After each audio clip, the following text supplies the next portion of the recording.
Hello, ఎవరో తలారియా? ఇంకా సరుకు రాలేదు, దానికోసం ఎదురు చూస్తున్నాం. ఎంతసేపు పడుతుందేంటి? అన్నీ వచ్చేసాయా? అదే ఇంకా రాలేదు, దానికోసం ఎదురు చూస్తున్నాం. కొంచెం త్వరగా పంపిస్తే బాగుంటుంది. అది కాకుండా ఈసారి కొంచెం డబ్బులు తగ్గాయి, వచ్చేసరి కల్పిస్తానని అయ్యగారితో చెప్పండి. చూసుకుంటానులే, కంగారు పడకు, బయలుదేరు. సరే సరే, త్వరగా పంపించండి. ఊరికి బుర్ర తినకు, చెప్పినట్టు చేయి చాలు. సరే అండి. అది కాదు, సరుకు నేను చూసుకుంటానన్నాను కదా, వదిలి. సరే. ఆగవే.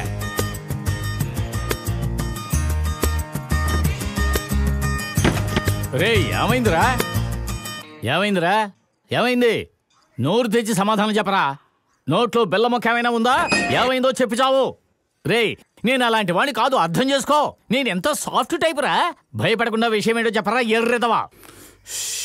ఈ ముసలోడున్నాడే. అరే మీరేంటయ్యా పెద్ద వచ్చేసారు. నేనేమన్నా వాడిని కొడతానా? రే, ఇప్పుడు నువ్వు ఏమైందో చెప్తావా లేదా?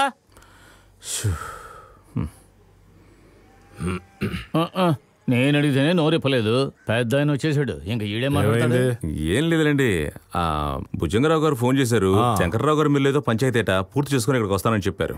అక్కడేం పంచాయతీ ఉంది? శంకర్రావు మిల్లు అమ్మకానికి వచ్చిందని విన్నాను. మిల్లు నాదే అని కొడుకు గొడవ. ఇంతవరకు మిల్లు చూసుకుంది నేనే కదా అని వాళ్ళ అల్లుడు గొడవ పడుతున్నాడు.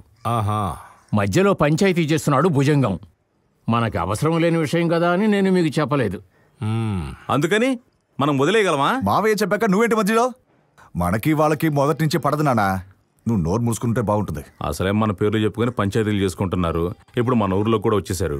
ఊరుకుంటే నట్టింట్లోకి వస్తారు. వాడితో వద్దని చెప్పండి నాన్న. భుజంగరావు బావ మనకు కావాల్సిన వాడు. అనవసరంగా ఆయనతో గొడవ పెట్టుకుంటే మంచిది కాదు. బండను తట్టి చదును చేద్దాం అనుకుంటున్నాను. వెళ్ళమంటారా వద్దా?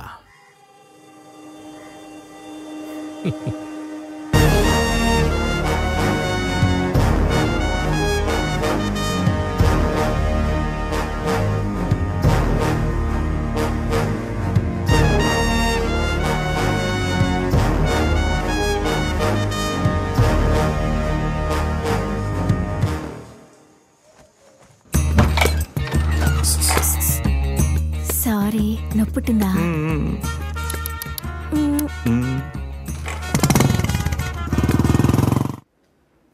రామ్మూర్తి, శంకరయ్య చనిపోయి ఎన్నో ఏళ్ళయింది. నువ్వు మీ నాన్న పోయిన బాధలో ప్రాణాలు గుప్పెట్లో పెట్టుకుని పారిపోయావు. భయపడేం కాదు, పై చదువుల కోసం పొరుగురెళ్ళాను. సర్లే వదిలే.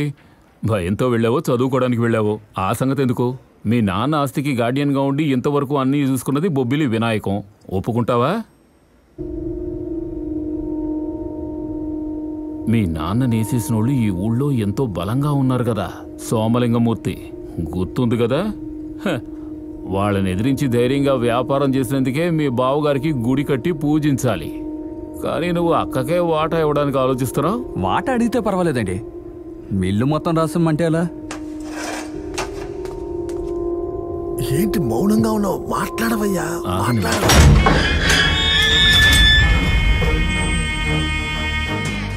ఏంటి మాట్లాడమంటే పోజు కొడుతున్నా? నేను ఏంటి బెదిరించడానికి కిరాయి రౌడీని రమ్మన్నారా? ఎవరు?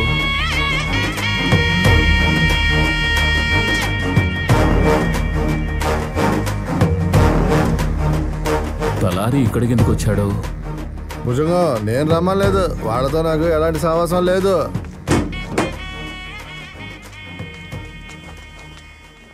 నమస్తే అన్న.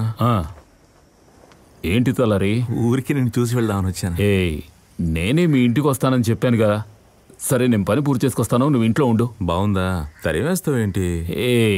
అదేం మాట? ఇది నీకు కాని చోటమ్మా. కాని చోటంటే బెదిరిస్తున్నావా? ఇప్పుడు ఈ గొడవ ఎందుకు? నువ్వు ఇంటికి వెళ్ళు. బెదిరిస్తున్నావా? గెంటుతున్నావా? కాదని చెప్పాను కదా. చూసావా, నువ్వు బెదిరిస్తున్నావు. నీ తమ్ముడు నువ్వు బెదిరిస్తున్నావు. లేదు, నన్ను బెదిరిస్తున్నావు. బెదిరించడం లేదు, తరవడం లేదు. అబ్బా, బెదిరించడం. మరి గెంటేస్తావా? నన్ను చంపకు, వచ్చి భోంచేసి వెళ్ళు. రావయ్యా, రా.